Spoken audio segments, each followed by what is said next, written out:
The Kawasaki ZX10R, the bike which won the 2015 World Superbike Championship and the one after that, and has gone on to dominate proceedings in the current season as well.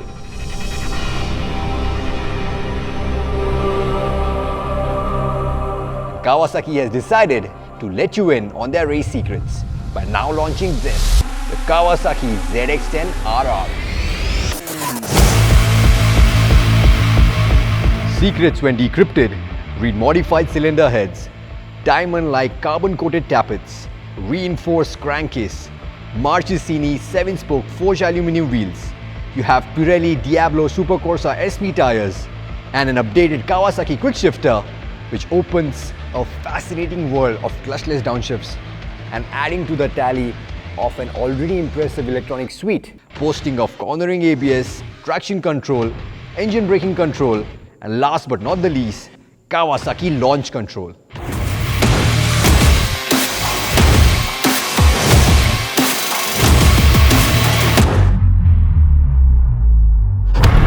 Okay, so the idea is to keep the throttle wide open on a super bike which pumps out 200 horses to one wheel, and then have to muster the courage to dump the clutch and hope and pray that the launch control system will actually work and not propel me to the moon. Okay, easy peasy.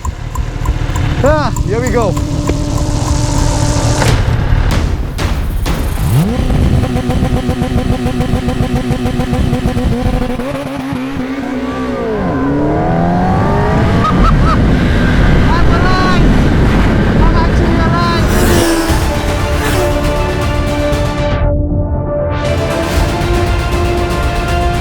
You've gotta love technology, because I can just bang down the gears without even touching the clutch and let the auto blipper match the revs for me to keep the rear in line.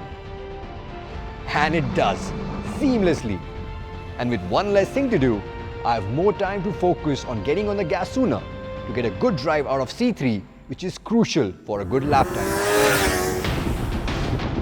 And these small kinks on the run up to C4, they lay bare the magic of the forged rims, because the RR turns direction so much quicker than the 10R. I mean, it takes noticeably less effort to lay the bike from one side onto the other. And the lighter rims help with the braking as well. The top brass kit from Brembo means you can brake as deep as you dare and feel you can brake deeper still. And then you have super Corsas to lean on, literally, which means you can carry so much more speed, so much more lean into corners, and also put the power down that much earlier and exits with minimum drama.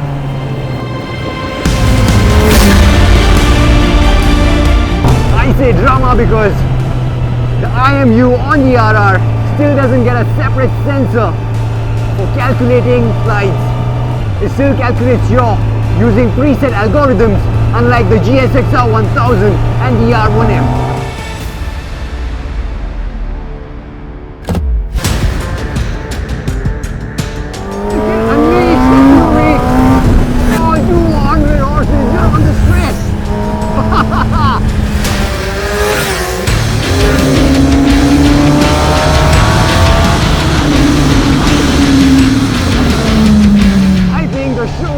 Suspension is among the best I've experienced.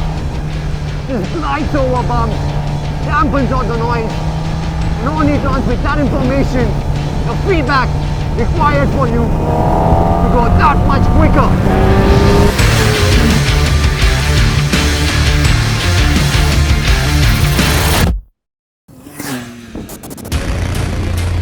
I think the off to on throttle transition is still too sensitive.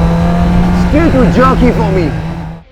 But with the throttle dialed in here at the exit of C11, the 10RR makes you feel like your favorite MotoGP star reeling over the bridge. It doesn't get a separate wheelie control, doesn't need one, for the electronics allow the front wheel to float as long as the drive is not compromised. Woo! That's how much fun this bike is here on the racetrack.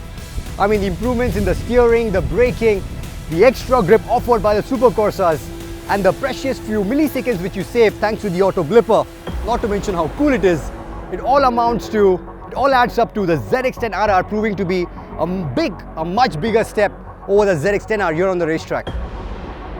But if you think about it, all of that means little here on the racetrack, right? Unless the ZX10RR can set the record straight by recording a faster lap time. And I know just the guy who specializes in stitching the fastest ones together, K. Rajni.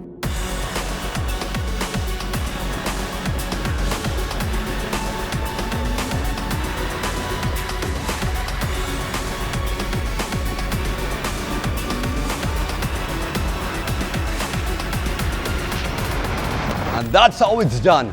What a lap! So that was Rajni on the 10RR, going faster than his fastest ever lap on a stock 10R around MMSE on just his second lap out.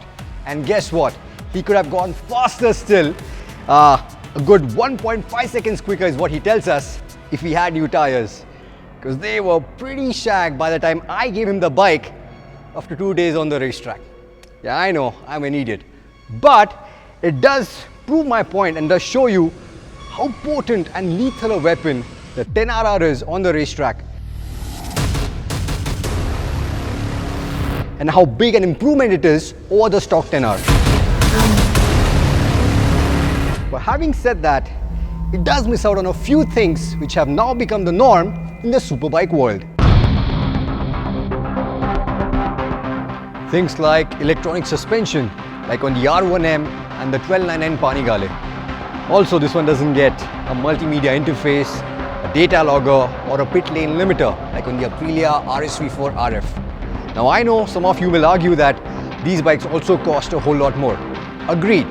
But then this one also misses out on a TFT screen, which now comes as standard even on the base variant of the new CBR 1000RR. Also, let's say you're on the racetrack and you're the kind of rider who likes to switch off his ABS.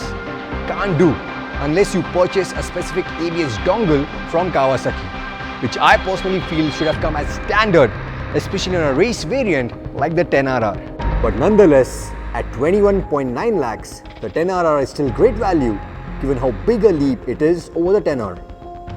And although the ZX10RR will be sold in India in very limited numbers, Kawasaki tells us that all the upgrades on this motorcycle will be available as accessories for the ZX10R.